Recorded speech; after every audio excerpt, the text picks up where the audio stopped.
Es miércoles de libros y creo que qué mejor, ¿no? Qué mejor que sea miércoles de libros para cambiarle un poquito la cara a esto. Y yo le quiero recomendar un libro que estoy leyendo que me parece extraordinario. Y a lo mejor estoy exagerando. Estoy empezando a leer muchas cosas de Héctor Abad Faciolince, que es el autor de este libro, del olvido que seremos, pero me gusta mucho cómo escribe, y además de que me gusta mucho cómo escribe, el propio Vargas Llosa dice que es uno de los relatos más vibrantes que ha leído. Héctor Abad Faciolince, colombiano, nació en Medellín, es de Medellín, no me acuerdo en qué año, pero creo que es por los 60 más o menos. Y esta novela, que se llama El olvido que seremos, es una biografía novelada, por así decirlo, y habla de su propio papá. Y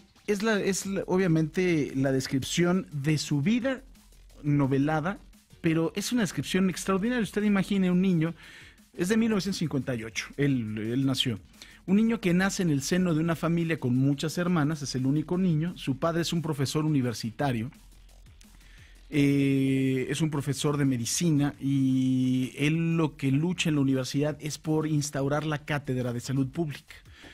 Porque cuentan también que algún día cuando hizo una operación, él cuenta en la propia novela que algún día cuando hizo una operación, el paciente era evidente que iba a fallecer, y entonces pues él quedó muy traumado y no le gustaba tener el contacto con los pacientes, le asustaba, y él era más bien de docencia. Y cuenta además de todo la niñez de este chavo, rodeado de tías y rodeado de hermanas que eran, bueno, más papistas que el Papa, que rezaban el rosario todos los días, en donde uno de sus tíos era obispo precisamente, y todos los días era rezar el rosario, y todos los días era platicar un poco del propio tío, de los demás sacerdotes que estaban por ahí en la propia comunidad, de que el tío había contraído lepra, por ejemplo, imagínese, y de toda la forma en que el tío fue muriendo, y cómo otro sacerdote había tenido diabetes, y teniendo diabetes le tuvieron que cortar las piernas, pero de todos modos a otro personaje también que había tenido cáncer en la garganta, y entonces se hablaba nada más pues con una especie de gemido, y cuentan cómo se van todos los rosarios. Tiene ahí, es un reclamo constante, ¿no? A la acción de Dios, que no ha sido suficientemente bondadoso con una familia tan religiosa, y las descripciones de los rosarios, de las carpetas, de cómo, por ejemplo, en su momento se reunían un grupo de señoras para coser las casullas, para coser también todos los ornamentos de los sacerdotes, y las cosas que se platican. Lo complementa muy bien con una descripción rica en la comida, a la hora de que él estaba, por ejemplo, en la finca en donde vivían, y cómo su mamá en aquella época pues fue totalmente una mujer vanguardista, porque se dedicó a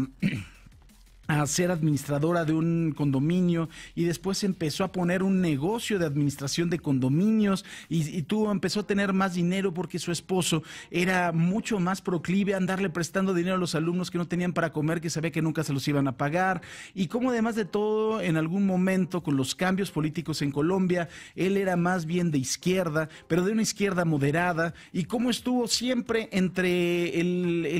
la gente que estaba gobernando, y cuando estaban a la derecha, pues bueno, obviamente reprobaban mucho su activismo, y que saliera a la calle y que exigiera cosas y que exigiera derechos humanos, y como además de todo, pues cuando estaba ya a la izquierda, pues quería que se moderaran un poco y que no de ninguna forma fueran tan reaccionarios como en su momento se podía imaginar. Entonces es un relato extraordinario de cómo tiene que pedir muchas licencias para irse al extranjero, Asia, por ejemplo, cómo se tiene que regresar como representante de la Organización Mundial de la Salud cuando vivía en Washington. Y pues bueno, de verdad que está rico en mil anécdotas, y como le digo, es una biografía novelada que me parece súper llena de descripción. Le recomiendo mucho, de verdad. Además, es la crónica de lo que pasa alrededor de su papá. No le estoy contando el final porque todo el mundo sabe que su papá, Héctor Abad Gómez, lo asesinaron precisamente en Medellín por un grupo de paramilitares. Esto fue en agosto de 1987, y él cuenta también todo lo que pasa después del asesinato, las persecuciones, la vida que tuvo, esa vida, pues bueno, monacal casi, en la que muchas mujeres en Colombia en aquella época estaban sumidas, sobre todo en Medellín, que imagínense, después iba a ser la ciudad que diera luz a Pablo Escobar Gaviria y a todo su imperio. Así que se lo recomiendo mucho. Yo, como le decía, estoy empezando a leer la obra de Faciolince, de Héctor Abad Faciolince,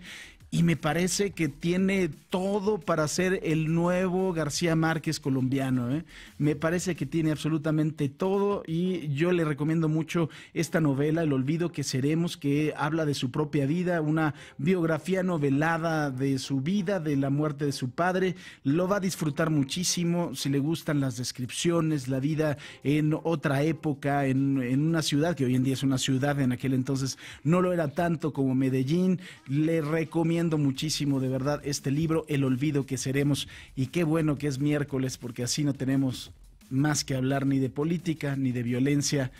Y nada más decir que nuestro compañero Héctor González, pues seguramente hoy lo extrañaremos, porque siempre nos tenía que dar la nota que se generaba en Reynosa, en un estado que sigue sumido en la violencia y en donde no hay forma y no hay nadie que tenga la fórmula también para sacarlo de eso, de la violencia extrema.